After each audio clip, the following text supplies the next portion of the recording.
Hello, everyone. This is John Beverly, the businessman with a conscience, over here at the Kimberline Village, where each one reach one, each one teach one brick, one building, one block at a time. And as we often say, people don't care how much you know until they know how much you care. And we show that we care about the things that we do. And today, I would like to talk a little bit about how important it is to think about as well, as I often say, things that you do, because things that you do affect other people. And here at the village this week, I was in a workshop, and we had T Baby here, which is a comedian, also a rapper, and she was talking about the story of her life, from which she came from.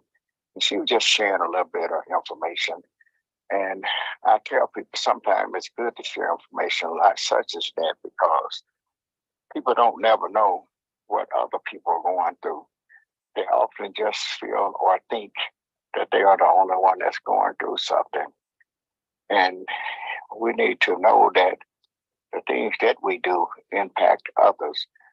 We would like to be able to, when people see us and see the things that we do, that it would make some kind of a difference, that it would hopefully encourage others, make some kind of impact on them from watching and seeing what we are doing and maybe able to influence them to do better and realize that if they can do it, then I can too. And in doing so, like I say, we have to be real careful about the things that we do. Uh, I was at church and I testified as well, such as this young lady, she was talking about the things that she was doing and had done in life, different decisions that she made. And she made a whole lot of bad decisions. But the good thing about when you're making bad decisions, and as long as you're here, you stand a chance to correct it, a chance to make it better, a chance to apologize, a chance to lift someone up when you've been tearing them down all the time. So take advantage of the times and the chance that you get to do better. And like I was saying myself, when I was coming up, you often hear me talk about my story, the different things that I have done in life. But as well, some of the changes and some of the things that I went through and did made a whole lot of bad decisions myself. And I would tell people, based upon decisions that you make brings about consequences. And when I would pray, I used to pray, Lord, give me wisdom, knowledge, and understanding to be able to accept things that I can't change and consider others as well as myself. And in doing so, there's a lot of things that we do that we can't change, and there are some things that we can change. So the things that we can't change, let's begin to practice doing so. When we get that chance to apologize, let's go back and apologize to someone that we have hurt, and we know that we hurt them and just had to shift attitude because it's something about me. But in the early part of my life, I remember that a lot of decisions, I guess you could rightfully saying, I guess you could say that I was pretty selfish. I didn't realize that I was being selfish because I did a lot of things. I helped a whole lot of people, but as well, I was helping myself as well. And I was doing things that, as you often hear me say, things that was good to me, but they wasn't good for me. So a lot of things I did, I was in the street. I'm not telling you not to do. You have to make up in your own mind which pathway, or when you get to that crossroad, which way to go. Do you go right or do you go left or do you keep straight? You got to figure out how and what is in your best interest. and not only in your best interest, but how it's going to affect other people. And some things that I was doing was kind of in my best interest, but it was also affecting other people. And how it was affecting other people wasn't real good in some cases. In some cases, things that I was doing that was okay with me, but it was affecting my family a little bit different. I was hurting family members and things, not realizing it. But I always thought that I was doing things to help or trying to help. But like I say, as when you begin to do things that are good to you rather than what's good for you, what they say, you can't see the forest for the trees, even though you're standing in the middle of the woods, all these trees, but you can't see the forest for the trees. So begin to look around, begin to think about the things that you can do to help make a difference, to make your life better, to hopefully someone would look at you and decide, say, hey, I like what they're doing. I like the impact it has on others, and it influenced me to do a little bit better myself. So, uh, I want to do something like that. You don't have to do the same thing that someone else is doing, but you can begin to do something yourself. Come up with your own ideas and do what you need to do to help somebody. Whatever we say, each one teach me. And it's not how much you do. It's one brick, one building, one block at a time. If you could do a whole lot, do a whole lot. If you could do a little bit, just do a little bit. And the more you do, the better the outcome becomes. So you just keep doing and doing and doing, and before you know it, you be done, made a big stand, a big mark. And like I mentioned, I testified in church, and I was talking about how at one time in my life I was making the wrong decisions, and I was, kind of being selfish and doing different things, and wasn't hurting nobody really but myself.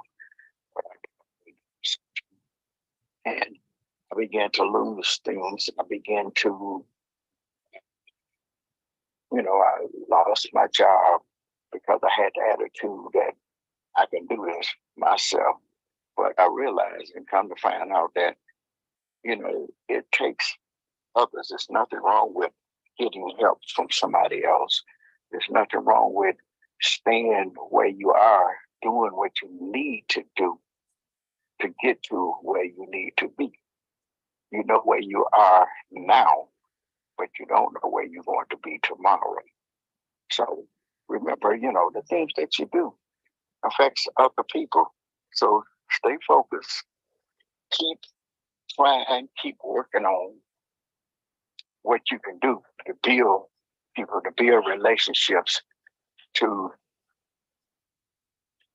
do all that you can do to help somebody, like I often speaks about sometimes the crab syndrome, reaching and teaching and meeting the need, reaching back instead of pulling the crab down, pushing your brother up so he can get up and do something to benefit others. Do something where he can benefit others, not only help you, but help himself as well. And in the process, help others. So that's what I often say, each one, each one, each one, each one. That's why I'm often saying that, because we are our brother's keeper. I had my brother George, he passed, and he used to drink and do things. And I would tell the story sometimes, am I my brother's keeper? And I say, yes, I am, but I would always make a motion as if something was on my back and it was breaking it. I was about to fall over or something of that sort. So we are our brother keeper. So we try to do the things, like I say, make the changes to do the right thing. Because if I would have made the right decision, no matter where people think I am today, if I'd have made the right decisions back then, I would be much better off. I would be much ahead, farther ahead now than I even am now. But I thank God because those, I guess you could say, our learning experience, because I learned a whole lot. I learned what to do, what not to do, when to do, how to do, when not to do. So I learned how to not to be selfish.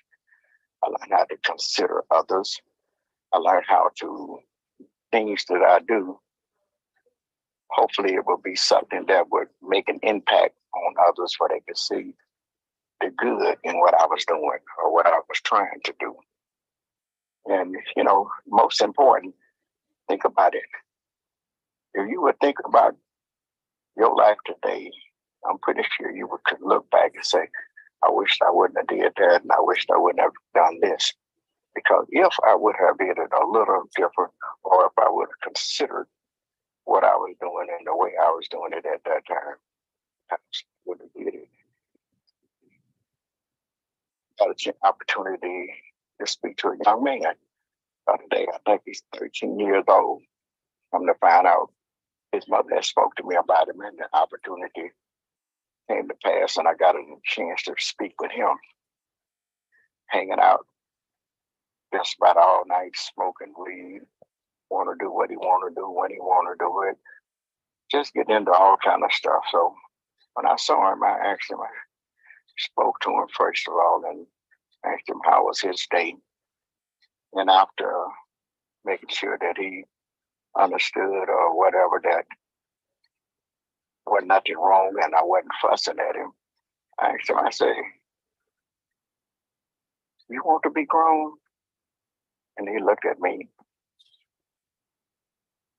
I said, do you have a job?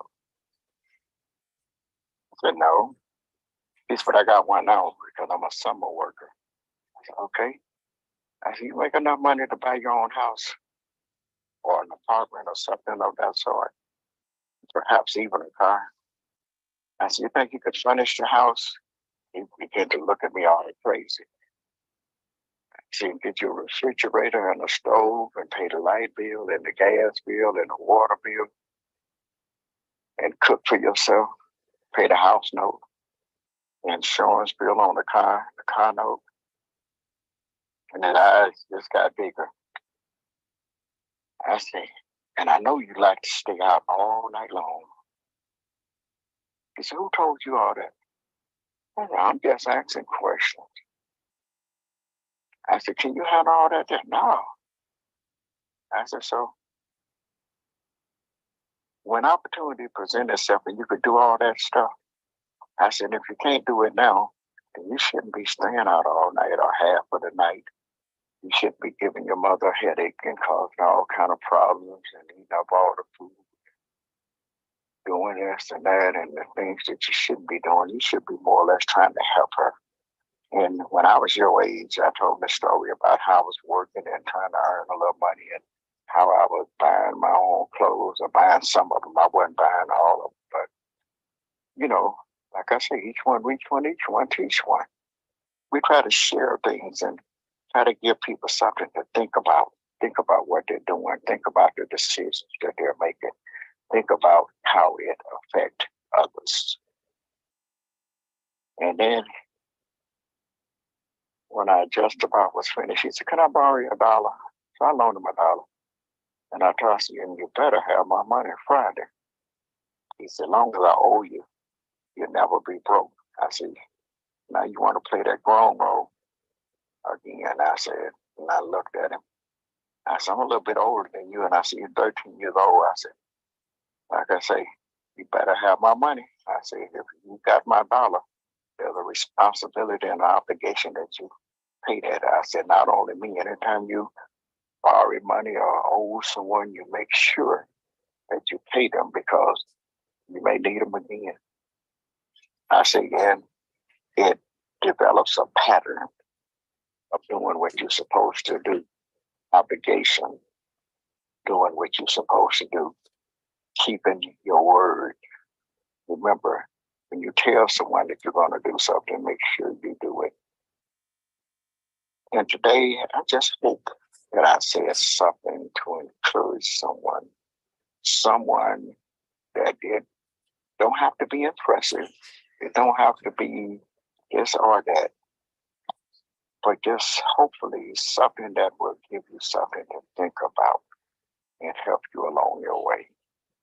Thank you for listening to John Beverly, the businessman with a conscience, over here at the Cumberland Village, and the address is 7701 Hopper, Detroit, Michigan, 48213, where we believe in one brick, one building, one block at a time. Remember, people don't care how much you know.